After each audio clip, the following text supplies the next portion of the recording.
57 or 58. Do you know when your father, how much land did your father have?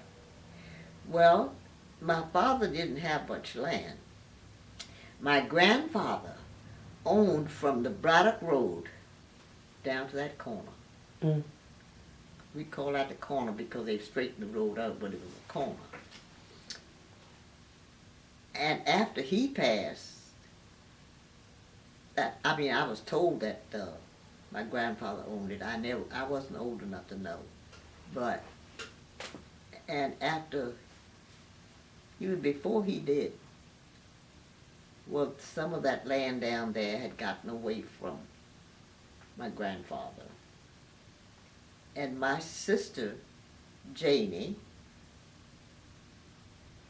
had a house that she rented, and then they bought the house right on that corner down there where you go across the Braddock on this side.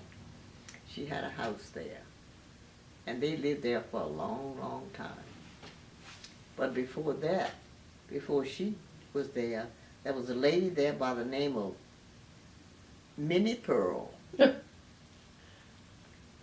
And we would go down there often, and she would come up here to visit us. She was a nice lady. She was a white lady. And we would go down there to visit her from our house up here, go down there to see her. And she would always make jelly and everything, and she'd give us some jelly to bring home. And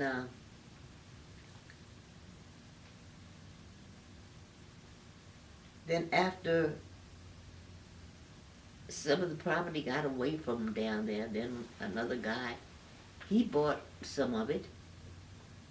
And then when we got up here to where I was born, in the house up on the hill, my daddy had all of that, this down to the corner, as I said. And my sister, no, my brother Haywood lived right here at this house next door. He sold him that piece. And where the house, the church is, that's where my sister Alice's house was. Where Mount Calvary Church is? No, right here. Oh, okay. The The Catholic Church? Okay. Yeah. Okay. And that was Alice. All this was black in here. And then, of course, my brother married this, the lady that lives over there now, her grandmother.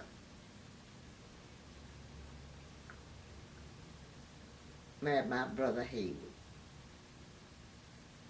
And she did everything she could to keep me from building this house here. They were painting the house one night here. My brother Howard Wilson and my sons and all, and his wife.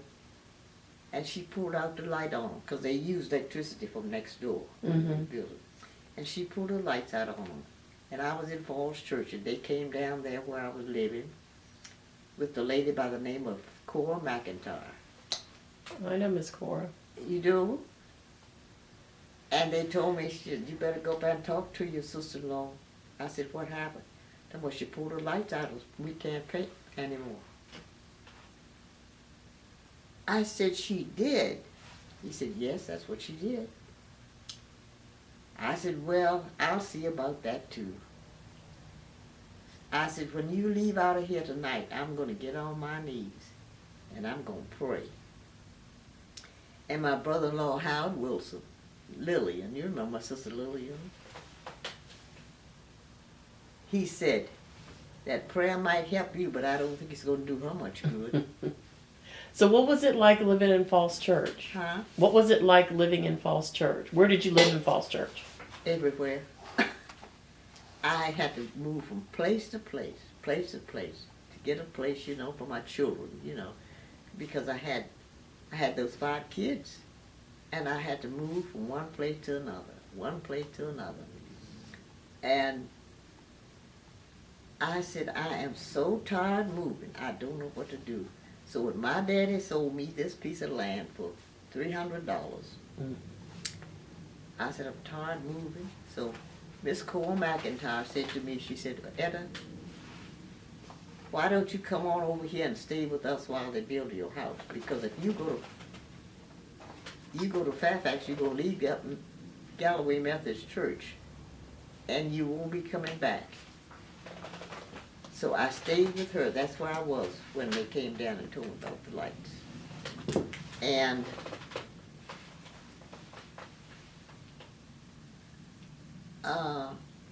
You were telling us a little while ago about how you had this house built. Can you tell us that story again about how you had the house built? So your dad sold you the because land. I didn't have any money. So when they had the meeting up there at Seven Corners, Arlington, Fairfax, I was working for Luther Jackson School at that time. And I was walking down the hall. You know how they had the phones on the hall, on the wall, in the hallways, in the school.